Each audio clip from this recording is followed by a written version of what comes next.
انہوں نے اقتدار میں آ کر بھی کوئی پلان نہیں دیا، ڈلیور کرنا تو دور کی بات ہے۔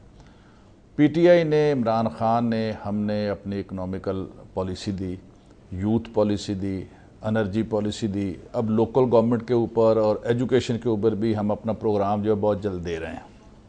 میں یہ سمجھتا ہوں کہ واحد عمران خان اور پی ٹی آئی ہے کہ جو کنکریٹ انداز سے اس ملک کے ایشوز کو ٹچ کر رہی ہے، اس کے بارے میں اپنے تھنک ٹینکس کے ذریعے پالیسیز بنا رہی ہے، اور یہ سمجھتی ہے کہ آتے ہی ملک کے اندر یہ جو مسائل ہیں ان سے کس طرح سے عہدہ برا ہونا ہے، نبردآزما ہونا ہے، اس کے لیے ہمارے علاوہ کسی کے پاس کوئی پلاننگ نہیں۔ بلدیاتی جو بل آیا، آپ نے اس کا حشر دیکھ لیا، سندھ میں جو کچھ آج ہوا ہے، جو پہلے ہو رہا ہے، مشرف صاحب کے دور میں بھی بلدیاتی انتخابات ہوئے، نظام تھا، آپ کا کس طرح سے مختلف ہو جائے گا؟ دیکھیے، میں یہ سمجھتا ہوں ان دونوں حکومتوں کا تو میں یہ جمہوریت کے یہ چیمپئن اور دعوے دار بنتے ہیں، پیپلز پارٹی والے بھی، مسلم لیگ نون والے بھی، جو گراس روٹ لیول پہ اصل ڈیموکریسی تھی، جس سے عام آدمی کا گلی محلے کا مسئلہ حل ہوتا تھا، سڑک کا، مہنگائی کا، دوسرے مسئلے، سکول کا، وہ تو انہوں نے ادارے تباہ کر دیے۔ آج سے 2 سال پہلے انہیں غیر آئینی طور پہ ختم کیا، اور آج 2 سال ہو گئے ہیں M N A M P S کے پریشر کی وجہ سے وہ لوکل باڈیز کے انتخابات انہوں نے نہیں کروائے، اور یہ میں سمجھتا ہوں غیر آئینی کام تھا۔ عمران خان اور پی ٹی آئی جو ہے ان کا ہماری پرائورٹی ہوگی کہ یہ جو کرپشن کر رہے ہیں M N A M P S کے ذریعے، انہیں ڈونیشنز دے کے، کروڑ روپے کی گرانٹیں دے کے، اور انہیں گلیاں محلوں نالوں اور پلیوں کے اوپر لگایا ہوا ہے، یہ کام لوکل گورنمنٹ کا ہے، یہ کام عوام کے منتخب نمائندوں کا ہے جو گراس روٹ لیول پہ مسائل کو سمجھتے ہیں۔ تو پی ٹی آئی آ کے ڈیولوشن کرے گی پاور کی، اور اصل اختیارات جو ہے لوکل جو ادارے ہیں ان کے سپرد ہوں گے، اور ان کے ذریعے سے عوام کی فلاح کے جو بنیادی کام ہیں وہ سارے وہ کروائیں گے۔ اچھا، شہباز شریف صاحب نے بھی آج بات کی ہے، صدا ایاز صادق صاحب، وہ کہتے ہیں کہ 40 چوروں سے چھٹکارا حاصل کرے عوام اور میں مطالبات پورے کر دوں گا، اور ایسے لگ رہا ہے کہ منشور نہیں ہے، وہ کہتے ہیں ہم اقتدار دیں تو ہم لوٹا ہوا پیسہ واپس لائیں گے۔ یہ سوچ ہے اس وقت مسلم لیگ نون کی کہ ہمیں اقتدار ملے اور پھر وہ ہم 90 کی دہائی دیکھیں گے، بدلے کی سیاست ہوگی؟ جی، ایک بات تو بڑی کلیئر ہے کہ جو لوٹ کھسوٹ ہو رہی ہے، جو اسلام آباد میں حالات ہیں، وہ کسی سے کوئی چھپے ہوئے نہیں ہیں، اور سکینڈل پہ سکینڈل آ رہا ہے۔ جس طرح آج ہی مجھے اطلاع ملی کہ ایف آئی اے نے نیشنل بینک کے پریزیڈنٹ کے اوپر اور نیشنل بینک کے کچھ ڈائریکٹرز کے اوپر ایک ایف آئی آر رجسٹر کی ہے، جہاں کے قرضے انہوں نے دیے گئے ہیں کروڑوں اور اربوں روپے کے۔ سو یہ ہر روز ہی یہ ایک نئی چیز آ رہی۔ کرپشن ایک ہمارا میجر ایشو ہے جو ہمارے ملک کی جڑوں میں بیٹھ رہا ہے، اور یہ کرپشن جو ہے ہمیں نہ صرف خرچ کرنی پڑے گی، اکاؤنٹیبلٹی بل جو ہے وہ متوقع ہے کہ اگلے کچھ دن میں آئے گا، مگر جس طرح کا اکاؤنٹیبلٹی بل گورنمنٹ لانا چاہ رہی ہے اس سے تو بہتر ہے کہ سب کو آزاد چھوڑ دیا جائے کہ جو کرنا چاہتا ہے کرے۔ وہ اکاؤنٹیبلٹی بل نہیں ہوگا، بلکہ وہ ایک اس طرح کا بل ہوگا جو لیگلائز کر دے گا کرپشن کو، اور جو لوگ پکڑے جانے ہیں وہ بھی نہیں پکڑے جائیں گے۔ سو یہ ایک ہمارا میجر ایشو ہے کرپشن کا جو ٹیک اپ ہوا ہے، اور انشاءاللہ اس کے اوپر نہ صرف مسلم لیگ نون کا پلان ہے، ہمارا پلان بھی ہے، اور ہم نے اس کو کس طرح آگے لے کے جانا ہے ٹرانسپیرنٹ طریقے سے، اس کی بھی تیاری کی ہوئی ہے۔ مجھے بتائیں 8-9 سال اسی طرح کے مقدمے ہم دیکھ چکے ہیں 90 کی دہائی میں، کچھ نہیں بنا ان سے۔ صدر صاحب بھی کہتے ہیں اتنے سال مجھے جیل میں رکھا گیا، آج تک کچھ ثابت نہیں ہوا، اس میں سزا نہیں ہو سکی، بس انہیں جیل میں رکھا گیا۔ نہیں، یہ دیکھیں جی، یہ جو پارلیمنٹ میں ہے، میں آپ کو پبلک اکاؤنٹس کا یا ریلوے کی کمیٹی کا جہاں پہ میں بھی بیٹھا ہوں، ہم نے 9 کیسز سپریم کورٹ کے تھرو نیب کو دیے ہیں، اور اس میں متوقع ہے 16 ارب کی ایک میں ریکوری ہے، 550 ملین کی دوسری میں۔ کیوں نہیں اکاؤنٹیبلٹی ہوتی؟ اگر پرسو کرنے والے ہوں تو وہ ہے، کبھی موقع ملا تو میں ڈیٹیل سے بتاؤں گا کہ کیا ایشوز ہیں، کیا ریکوریز ہیں، کتنا پیسہ ملا، اور بیسکلی چیز ہے، امپورٹنٹ ایشو یہ ہے کہ کرپشن ہونے سے پہلے اس کو کس طرح روکنا ہے۔ جب کرپشن ہو جاتی ہے پھر ہم سالہ سال لگے رہتے ہیں اس کو کرنے کے لیے۔ پری ایمپٹ کرنا کہ یہاں کرپشن ہو رہی ہے یا ہونے جا رہی ہے، اس کو روکنا جو ہے وہ بہت امپورٹنٹ ہے، اور وہ انشاءاللہ وقت جب آئے گا تو انشاءاللہ وہ کر کے بھی دکھائیں گے. آپ مجھے پنجاب کا کوئی ایک ایسا اسکینڈل بتا دیں جہاں کہ آپ کا خیال ہے کہ کوئی کرپشن ہوئی ہے, یا وہ ثابت کر دیں, تو پھر ہم کہیں گے کہ ہاں جی پنجاب میں ہماری حکومت ہے اور ہم قصوروار ہیں. مگر میرا خیال ہے کہ یہ 3.25 سالوں میں 5 سالوں میں ابھی تک اللہ تعالیٰ کی مہربانی سے ٹرانسپیرنٹ کام ہوا ہے, ابو بورڈ ہوا ہے, اور کوئی کسی ایک پروجیکٹ کے اوپر کرپشن جہاں پولیٹیشنز کی ہے وہ ثابت نہیں ہو سکتی. اگر ہے تو ہم پھر اس کا جواب دینے کو تیار ہیں. چلیں دیکھتے ہیں میاں محمود رشید صاحب آپ سے اس بارے میں کتنا ایگری کرتے ہیں. گل محمد جاکرانی صاحب, دعووں کی جب بات ہوتی ہے پاکستان پیپلز پارٹی کی جانب سے بھی, اب رحمان ملک صاحب کی آپ تازہ سٹیٹمنٹ دیکھ لیں, کل صبح 6 بجے کے بعد جو ہیں نہ ٹیلی فون ہوں گے نہ موٹر سائیکل آپ چلا سکیں گے کراچی اور کوئٹہ میں. یعنی دعوے ہم دیکھتے ہیں کہ ہم حالات بہتر کر دیں گے, اور جو انتظامات ہوتے ہیں الٹا عوام اس سے مشکل میں آ جاتے ہیں. اب کراچی کے حالات کس طرح ٹھیک ہو جائیں گے؟ کل وزیر اعلیٰ صاحب جو ہیں وہ بیچارے ایسے لگ رہا تھا سندھ کے, وہ کہہ رہے ہیں کہ جی بے بس ہوں, میں نے تو کہہ دیا پولیس اور رینجرز کو, انہوں نے اجلاس بلایا, ڈی جی رینجرز بھی اس میں تھے, کہتے کیوں حالات ٹھیک نہیں ہو رہے, وہ تو ان سے پوچھ رہے تھے. دیکھیں اسامہ صاحب, جہاں تک کراچی کے حالات کے بارے میں آپ کہہ رہے ہیں کہ وہاں آج انٹیریئر منسٹر نے یہ کیا ہے کہ موٹر سائیکلوں کے حوالے سے, لیکن ابھی کافی ایسے واقعات ہوتے ہیں جہاں موٹر سائیکلوں کے ذریعے لوگوں پہ حملے ہوتے ہیں. انہوں نے یہ میئرمنٹس لیے ہیں کیونکہ پہلی محرم ہے, اس میں کچھ بھی ہو سکتا ہے. اور جہاں تک کراچی کا جس طرح لا اینڈ آرڈر کے حوالے سے آپ نے بات کی ہے, پہلی بات میں آپ کو یہ عرض کروں کہ کراچی شہر میں بہت سارے لوگ جو غیر قانونی تارک وطن یہاں آئے ہیں, جس کا سپریم کورٹ نے بھی نشاندہی کی ہے, وہ آج سے نہیں برسوں سے وہ آتے رہے ہیں. بہت بڑی مائگریشن ہوئی ہے کراچی کے اندر. کراچی شہر جو پاکستان سے پہلے 3.5-4 لاکھ آدم شماری پہ مشتمل ایک شہر تھا, اور ایک صاف ستھرا شہر تھا, روشنیوں کا شہر تھا, لیکن پاکستان بننے کے بعد بہت بڑی مائگریشن ہوئی. ایک تو وہ جو وہاں سے لوگ آئے ہیں جن کو ہم نے ان کو خیر مقدم کیا, لیکن اس کے بعد یہ مختلف برما سے, بہار سے, افغانیوں سے وہ لوگ آتے رہے ہیں. جو شہر میں نے آپ کو عرض کیا کہ 3.5-4 لاکھ آدم پر مشتمل تھا, وہ ابھی 3 کروڑ پہ مشتمل ایک شہر بن گیا ہے, اور جس میں بہت سارے غیر قانونی تارکین وطن وہ آ گئے ہیں. اور وہاں پہ جو وار اینڈ ٹیرر کے حوالے سے بھی پورے پاکستان کے لپیٹ میں وہ ہے, کافی برسوں سے چلتا آ رہا ہے, اس کو بھی ہم فیس کرتے آ رہے ہیں. وہاں وہ بھی اس میں ایلیمنٹس وہ شامل ہو گئے ہیں. تو اسی حوالے سے جو انٹیریئر منسٹر نے اگر موٹر سائیکلوں کے حوالے سے کیا ہے تو یہ عوام کے لیے کیا ہے, تاکہ ایسے کوئی واقعات یہ مسلسل حل نہیں ہے. گل محمد جاکرانی صاحب, یہ حل نہیں ہے. ایک دن آپ یوں کر دیں گے اور اس کے باوجود ہم دیکھتے ہیں حالات کنٹرول نہیں ہوتے. حل یہ نہیں ہے. مسائل کی طرف آپ بھی نشاندہی کر رہے ہیں, ہم بھی کرتے ہیں. کہا جا رہا ہے تمام وسائل بروئے کار لائے جا رہے ہیں, پھر اس کا مطلب اس سے آگے اور کچھ نہیں ہو سکتا, یہ حالات ایسے ہی رہیں گے. نہیں, بالکل آپ صحیح فرما رہے ہیں. یہ کوئی پرماننٹ حل نہیں ہے, لیکن یہ وقتی طور پہ تو کر سکتے ہیں, کیونکہ جلوس نکلیں گے, لوگ روڈوں پہ ہوں گے, تاکہ ایسے کوئی واقعات جنم نہ لے جس میں انسانی جانیں ضائع ہوں. لیکن اس میں ہم سب کی, اسامہ صاحب, اس میں سب کی ہماری ذمہ داری بنتی ہے. جو بھی اسٹیک ہولڈرز ہیں, وہ جو گورنمنٹ میں ہیں یا گورنمنٹ کے باہر ہیں, اس پہ سب کو کام کرنے کی ضرورت ہے. سب کو اس میں اپنی نیک نیتی دکھانے کی ضرورت ہے. اور یا جو بھی ہمارے منتخب نمائندے ہیں جو ہمارے پارٹی سے ہیں یا ایم کیو ایم سے ہیں, وہ بھی سارا ان کو اپنے جو حلقوں کے اندر اس پہ ایسے لوگوں پہ نظر رکھنا چاہیے. اور اس میں کافی کام بھی ہو رہا ہے. جیسے ہمارے چیف منسٹر نے ایسے کوئی بے بسی نہیں دکھائی ہے. آپ جا کے جیلوں میں فرض دیکھیں گے تو کافی دہشت گرد یا ایسے لوگ پکڑے بھی گئے ہیں, جی, اور پھر وہ کورٹوں میں جاتے ہیں. اگر کورٹوں کے ذریعے وہ ضمانتیں کرواتے ہیں تو اس میں ہمارا کوئی قصور نہیں. ہم کیا کر سکتے ہیں, وہ کورٹ خود ان پہ نظر ثانی کریں. تو ایسے جو لوگ جو دہشت گردی میں انوالو ہیں یا جس میں دیکھیں, یہ قانون عدالت نے نہیں بنایا کہ جس کے پاس غیر قانونی اسلحہ ہو اس کو ضمانت پر رہائی مل جائے. اچھا, میں آپ کی طرف محمود رشید صاحب, دیکھیں دعوے آپ کر رہے ہیں, الزامات بھی لگاتے ہیں. اب جس طرح ابھی ایاز صادق صاحب نے کہا کہ ایک کرپشن کا کوئی کیس ہمیں دکھا دیں, کوئی ایک پنجاب حکومت پر, کیوں آپ ان کے خلاف بات کرتے ہیں؟ میں 2 باتیں عرض کروں گا. پہلی بات تو یہ عرض کروں گا کہ انتہائی دکھ اور افسوس کی بات ہے کہ پچھلے 5 سال میں یہ مسلم لیگ نون سب سے بڑی اپوزیشن کی پارٹی ہے, اس نے باقی ساری ترامیم وہاں منظور کروا لی.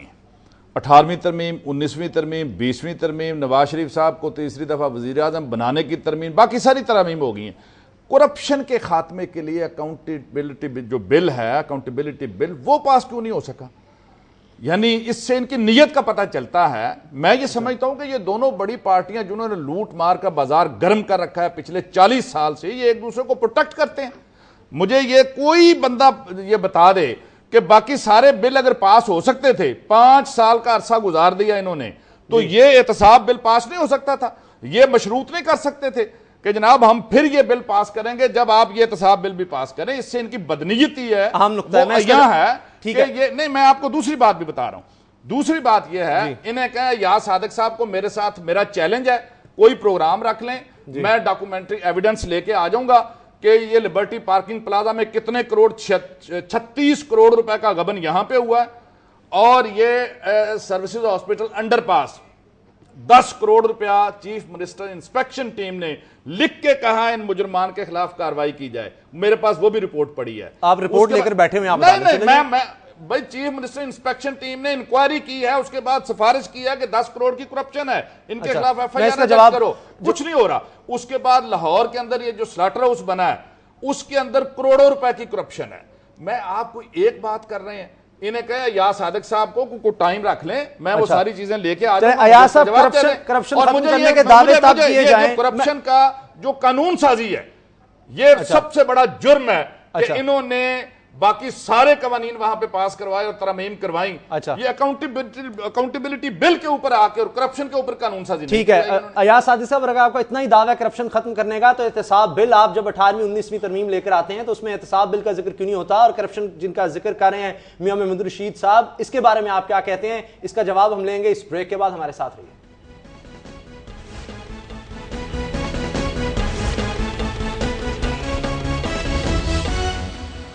کے بعد خوش آمدید. سردار ایاز صادق صاحب، عمران خان صاحب تو دعویٰ کر رہے ہیں کہ پورے بر صغیر میں خوشحالی لے آئیں گے، اور آپ کے اوپر الزام آتا ہے کرپشن کا. 40 چوروں کو اگر آپ پکڑیں گے، مگر اس سے پہلے آپ یہ تو دیکھ لیں کہ احتساب بل آپ نہیں لا سکے، باقی ترامیم آپ نے پاس کروا لی ہیں. جی ہاں، یہ ایک بڑا اچھا پوائنٹ ہے اور بڑا امپورٹنٹ ایشو ہے. احتساب بل کا میں آپ کو یہ ایکسپلین کر دوں، شاید میرے بھائی صاحب محمود رشید صاحب اس سے واقف نہیں ہے کہ یہاں نیشنل اسمبلی میں اس کی جو کمیٹی کی میٹنگز ہوئیں، کتنی میٹنگز ہوئیں، اس کے اوپر 54 امینڈمنٹس مسلم لیگ نون نے دیں جو وہ نہیں ایگری کرتے تھے جو بل آیا تھا. گورنمنٹ میں 54 میں سے 50 مان لی یا 52 مان لی اور 4 رہ گئی تھیں، جس کے اوپر انہوں نے کہا جی ہم پھر آپ سے ڈسکس کریں گے. ڈسینٹ نوٹ دیا، ڈفرنٹ ایشوز لے کے آئے، مگر انہوں نے اس کو ڈیلے کرتے گئے. میٹنگ کرتے تھے، میٹنگ کرنے کے بعد اس پہ کہتے تھے کہ جی ہم we will come back to you again. جب یہ نہیں ایشو ہوا تو انہوں نے ایک نیا احتساب بل بنایا اور انہوں نے رول بیک کیا. یہ 54 یا 56 تھے، ان ساروں کو رول بیک کر دیا. اب وہ جس سچویشن پہ لے کے آئیں، یہ کل بھی میٹنگ ہوئی ہے، پرسوں بھی میٹنگ ہوئی ہے، وہ لانا چاہ رہے ہیں احتساب بل. مگر مسلم لیگ سوال یہ ہے کہ آپ کے پاس موقع تھا 40 چوروں کو پکڑنے کا. آپ 18ویں 19ویں ترمیم کا کہتے ہیں کہ ہم تب تک نہیں لے کر آئیں گے جب تک آپ احتساب بل، ایسا سخت بل نہیں لے کر آتے جس سے کرپشن کا خاتمہ ہو سکے. بھائی صاحب، ہمارے پاس کوئی پستول نہیں ہے کہ ان کے سر کے اوپر رکھیں کہ جی آپ احتساب بل لے کے آئیں. میں 20ویں ترمیم کی آپ نے بات کی، میں اس کا بھی آپ کو جواب دیتا ہوں. اگر 20ویں ترمیم مسلم لیگ نون نے اور اپوزیشن نے نہ پاس کرائی ہوتی، آج ایک انڈیپینڈنٹ چیف الیکشن کمشنر نہ بیٹھا ہوتا.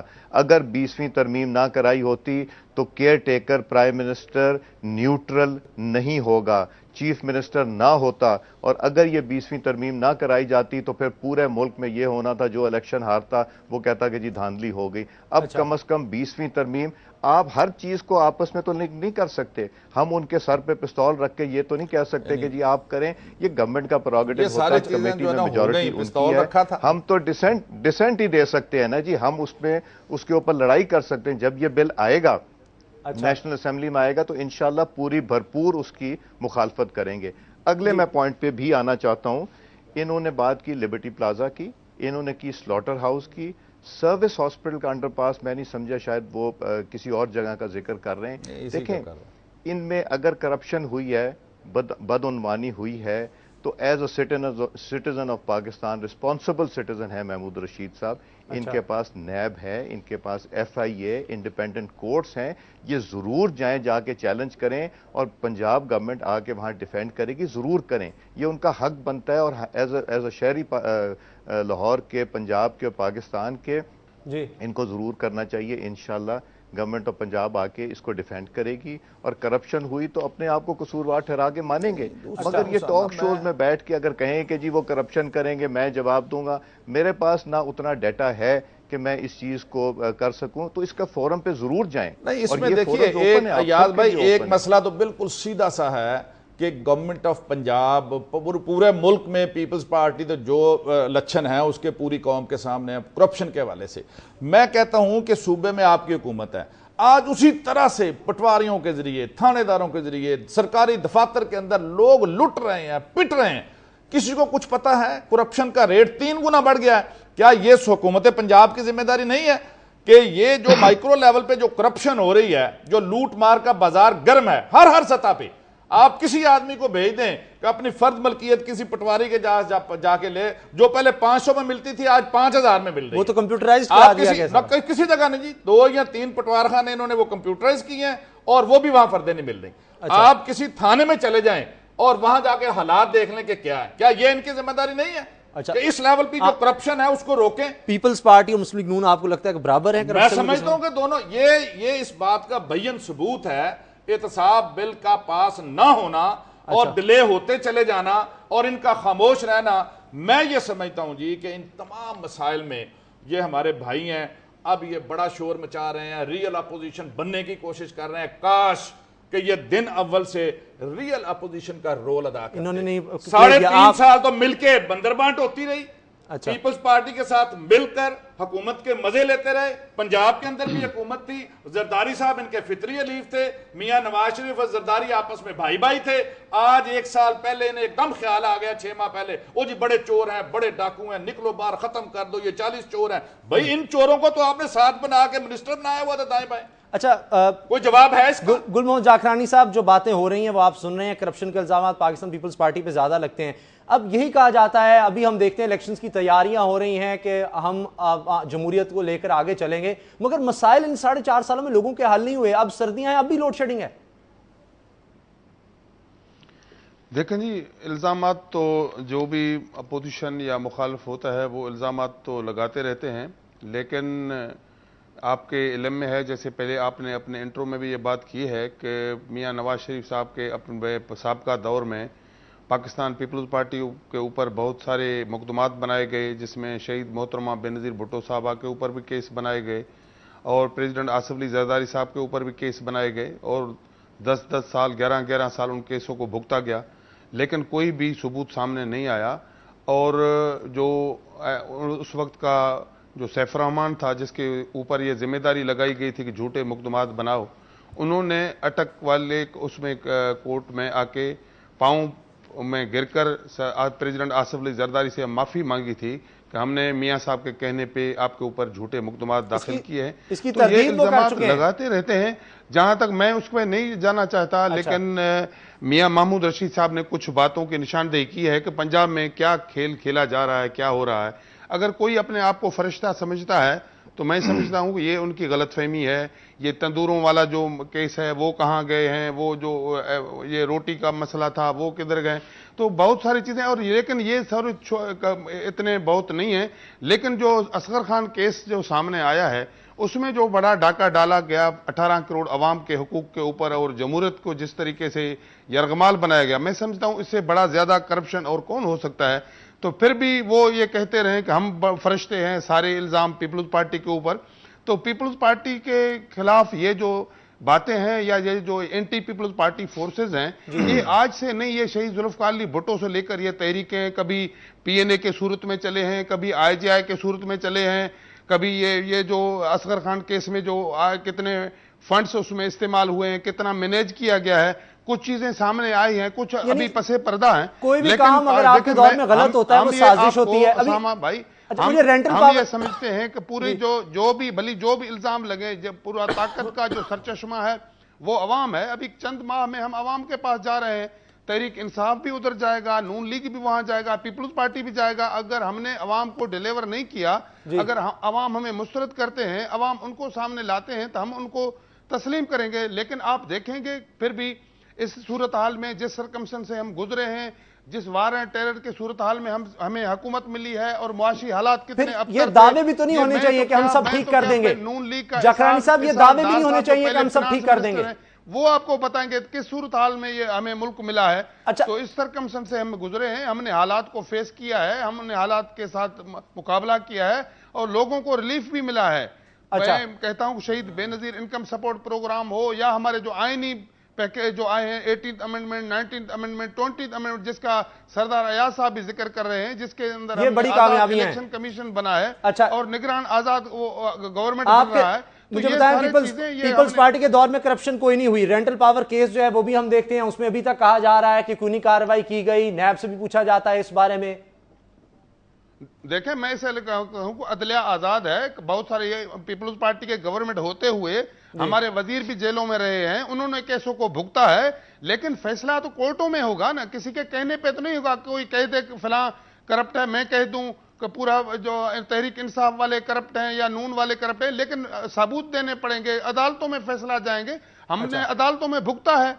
کوئی بھی ہمارا وہ ایک منسٹر کاظمی صاحب جو حج اسکینڈل کیس میں جیل میں رہا, لیکن اس کے اوپر کوئی ثبوت نہیں ہوا, وہ 1.5 سال تک جیل میں رہا, اس کے بعد اس کو آزاد کیا گیا. اچھا ٹھیک ہے. اس طریقے سے باتیں تو جو مخالفین اڑاتے رہتے ہیں. اچھا صرف الزامات ہیں. میاں صاحب کچھ ٹھیک ہے, کافی چیزیں ہو گئی معاشرے میں. یہ کرپشن کے معاملات جو جیسے کہا گیا تھانوں میں کچہریوں میں بالکل یہ ہوتا ہے, اس میں پنجاب کے گورنمنٹ یا ہماری سب کا فرض بنتا ہے اس پہ ہم کنٹرول کریں مل کر. ٹھیک ہے, یعنی ہر جگہ کرپشن ہو رہی ہے, اس لیے دعوے نہ کیا جائے, ہم ختم کر دیں گے. میاں رشید صاحب یکساں نظام تعلیم کی بات کر رہے ہیں, خان صاحب کہہ رہے ہیں غریب آدمی وزیر اعظم بن سکے گا, بڑی اچھی بات ہے. مجھے بتائیں کہ کیا ایسا کوئی تعلیمی نظام بھی آ جائے گا کہ خان صاحب کے اپنے بچے جو ہیں, بیٹے ہیں, وہ بھی اس میں تعلیم حاصل کریں گے؟ ابھی تو ہمیں نہیں نظر آ رہا. خان صاحب کے بچے ابھی تو میرا خیال ہے اسکول لائف سے تو وہ نکل چکے ہیں, لیکن ضرور اگر اس طرح کا نظام تعلیم آئے گا تو خان صاحب کے بچے بھی اسی طرح پڑھیں گے جس طرح تمام بچے پڑھ رہے ہوں گے. اچھا دیکھیں یہ ایک بات جو ہے ہمارا جو حکومت ہے بدقسمتی کے ساتھ کہ جو اصل کام ہے لوگوں کا اس کی تعلیم اور اس کی صحت کا خیال کرنا, وہ مرکزی حکومتیں ہوں یا صوبائی حکومتیں ہوں, ان ساری حکومتوں نے آنکھیں بند کر لی ہیں اپنے ان مسائل سے اور پرائیویٹ سیکٹر کے رحم و کرم پہ چھوڑ دیا ہے ذبح ہونے کے لیے اس ملک کے کروڑوں عوام کو.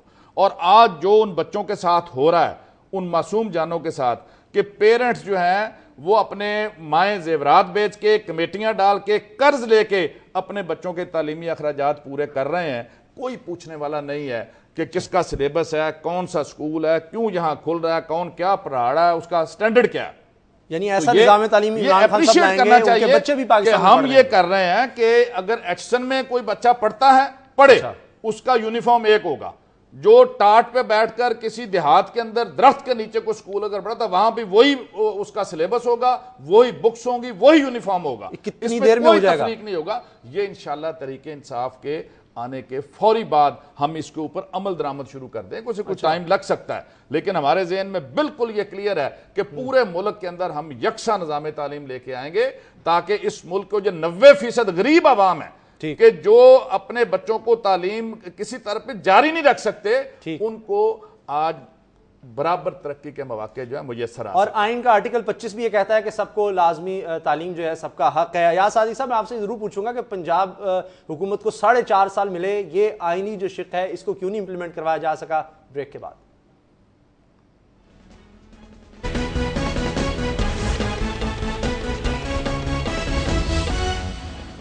بریک کے بعد خوش آمدید. ایاز صادق صاحب, دعویٰ تو یہ ہے کہ جب ہمیں حکومت ملے گی تو ملک میں تعلیم عام ہوگی. دانش اسکول کی بات بہت کی جاتی ہے, لیکن اب تک ہر بچہ جو ہے پنجاب کا وہ اسکول نہیں جا سکا, اگرچہ آئین یہ کہتا ہے کہ ہر بچے کا حق ہے کہ وہ اسکول میں جا سکے, لازمی تعلیم ہے. جی یہ آپ نے صحیح کہا کہ پورے پاکستان میں میرا خیال ہے کوئی بھی شہر, صوبہ یا کوئی بھی دیہات ایسا نہیں ہوگا جہاں ہر بچہ اسکول جاتا ہے, اور اس کو کمپلسری بنانا چاہیے. اور اس میں جس طرح بات ہو رہی کہ قانون ایسا لایا جائے کہ جو نہیں جائے گا اس کے والد کو سزا دی جائے گی. دیکھیں پنجاب میں اقدامات ہوئے ہیں, ہم یہ کہیں کہ جی بالکل کچھ نہیں ہوئے. ایک جو ریکروٹمنٹ ہوئی آن میرٹ ہوئی ہے اس دفعہ ٹیچرز کی, اگر ٹیچرز اچھے ہوں گے تقریباً 50,000 کی ریکروٹمنٹ ہوئی, ایک سفارشی آدمی نہیں لگا, نہ کوئی اس کا اسکینڈل بنا ہے. اگر اچھے اساتذہ ہوں گے تو وہ اچھی تعلیم آگے دے سکیں گے. اگر وہ خود سفارش پہ آئیں گے تو شاید وہ اس طرح کی تعلیم, شاید کیا بلکہ سرٹن ہے کہ اس طرح کی تعلیم نہیں دے سکیں گے. دوسرا, ٹیچرز کی ٹریننگ کے اوپر ایمفسس دیا گیا. ہمارے پنجاب میں جو سکولز کی پبلک سیکٹر سکولز ہیں اس کی انرولمنٹ بہت زیادہ انکریز ہوئی ہے کہ جب تعلیم کی کوالٹی بہتر ہوئی ہے تو پرائیویٹ سیکٹر سے لوگ جہاں مہنگی تعلیم ہے، یہ صحیح محمود صاحب فرما رہے ہیں، وہ وہاں پہ شفٹ ہوئے ہیں۔ اس کے علاوہ سکولز تھے جن کے اوپر کافی کام ہوا، مسنگ فیسلٹیز ہیں، کہیں کرسی نہیں، کہیں میز نہیں، کہیں چھت نہیں، یہ ایک کنٹینیوس پروسیس ہے۔ اور نہ صرف یہ کنٹینیوس پروسیس ہے، جیب میں میرے 100 روپے ہیں، اس میں نے لا اینڈ آرڈر بھی دیکھنا ہے، ہیلتھ بھی دیکھنا ہے، ایجوکیشن بھی دیکھنا ہے، یہ ساری چیزیں دیکھنی پڑتی ہیں، مگر اس پہ اچھا خاصا کام ہوا۔ ان سے میں اس چیز میں ایگری ضرور کروں گا کہ 18ویں ترمیم میں مسلم لیگ نون نے اس کو اپوز کیا تھا کہ ہم جو نصاب ہے وہ ہر صوبہ اپنی مرضی سے کرے گا۔ ہمارا ڈسینٹ نوٹ ہے، چونکہ میجورٹی میں نہیں تھے، اور اسی لیے کیا تھا کہ ایک صوبے کا اگر بچہ دوسرے صوبے میں آتا ہے تو وہ کم از کم وہاں اس کو اسی طرح کی تعلیم ہو، اسی کلاس میں جب جائے گا وہی نصاب ملے جو آپ باتیں کر رہے ہیں، اسے غریب بچہ اسکول کیسے آئے گا؟ جی اچھے ٹیچر کے ہونے سے ایک بچہ جو اتنا غریب ہے کہ وہ اسکول اگر جاتا ہے تو اس کے گھر فاقے ہو سکتے ہیں، وہ کام کرتا ہے، وہ بچے کو آپ اسکول کیسے لے آئیں گے اچھا ٹیچر لگانے سے؟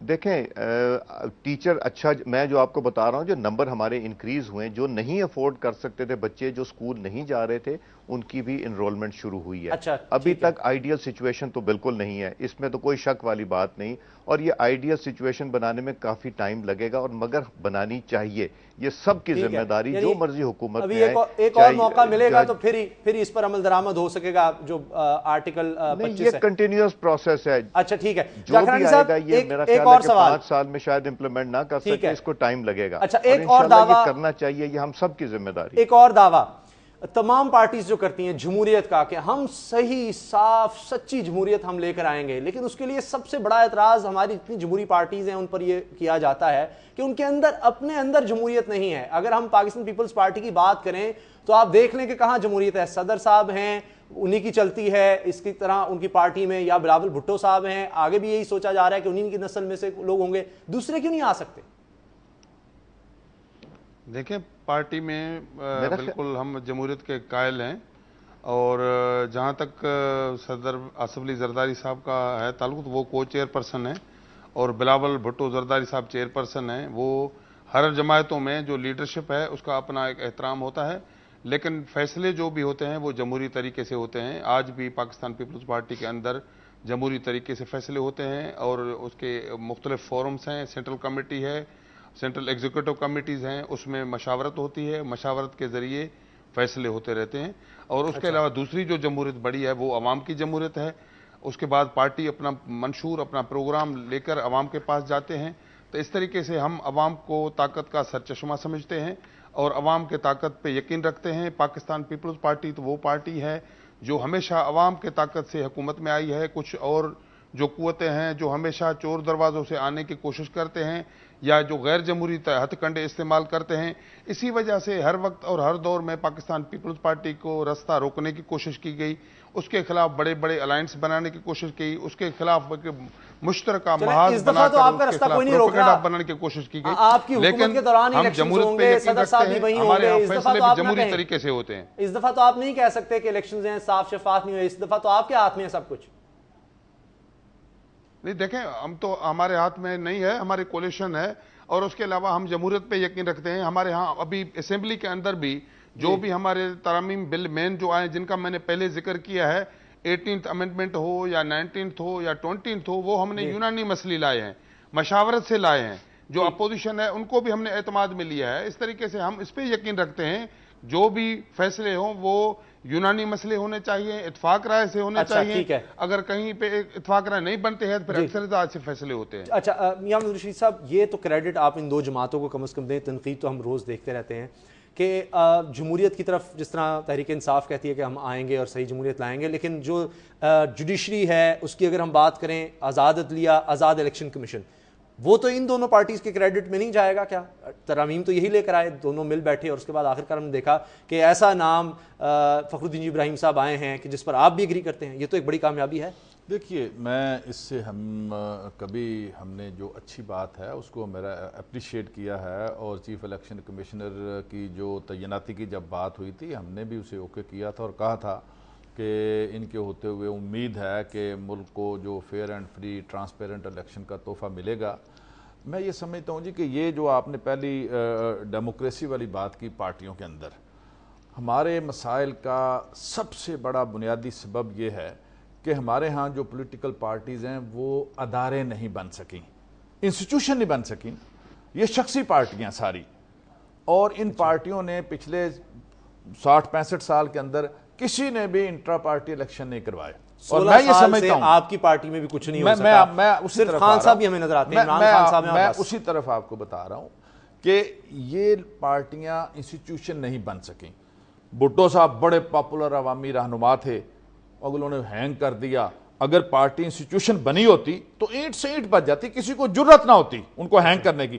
نواز شریف صاحب 2/3 اکثریت، چاروں وزراء اعلیٰ، وزیر اعظم، صدر، ان کا کان سے پکڑ کے اگلوں نے جدہ سرور پیلس بھیج دیا. چڑی نہیں پھڑکی یہاں پر، سب حالات اسی طرح، پورا ملک اسی طرح چلا. کیوں؟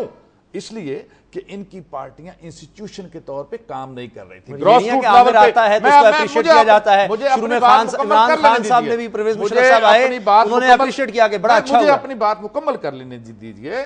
میں یہ کہتا ہوں کہ جب تک ایک عام آدمی ان پولیٹیکل پارٹیز کے اندر فیصلہ سازی میں شریک نہیں ہوگا اور یہ پولیٹیکل پارٹیز ادارے کے طور پر کام نہیں کریں گی، اس ملک کے حالات ٹھیک نہیں ہو سکتے.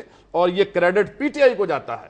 اس ملک کی تاریخ میں پہلی دفعہ کہ ہمارے 1 کروڑ سے زائد جو رجسٹرڈ ووٹر ہیں، ہم اتنے مشکل حالات کے اندر کہ جنرل الیکشن بھی سر پہ ہے، لیکن اس کے باوجود پارٹی لیڈرشپ کا یہ فیصلہ ہے کہ ہم انٹر پارٹی الیکشن کروائیں گے اور الیکٹڈ لوگ جو ہیں ان کے ذریعے سے آئندہ سارا کچھ پروسیڈ ہوگا. یہ آپ کی پارٹی کے اندر لوگوں کو سمجھ نہیں آ رہی، وہ لوگ چھوڑ کر جا رہے ہیں کہ ہمارے سروں پر لا کے ان لوگوں کو بٹھا دیا جو پہلے دور کے لوگ تھے، غیر منتخب لوگ تھے، آمرانہ دور کے لوگ تھے، ان کو بٹھا دیا. آپ اپنی پارٹی کے لوگوں کو نہیں سمجھا پا رہے، عام لوگوں کو کس طرح بتائیں گے؟ دیکھیے، یہ لوگوں کا 2-4 بندوں کا جانا اور آنا یہ لگا رہتا ہے. اصل چیز جو جس کی طرف آپ نے توجہ دلائی ہے، میں اس کی بات کر رہا ہوں کہ اس کو آپ کو اپریشیٹ کرنا چاہیے کہ ہماری پی ٹی آئی واحد پارٹی ہے جس نے اتنے مشکل حالات میں پارٹی کے اندرونی انتخابات کا اعلان کیا ہے.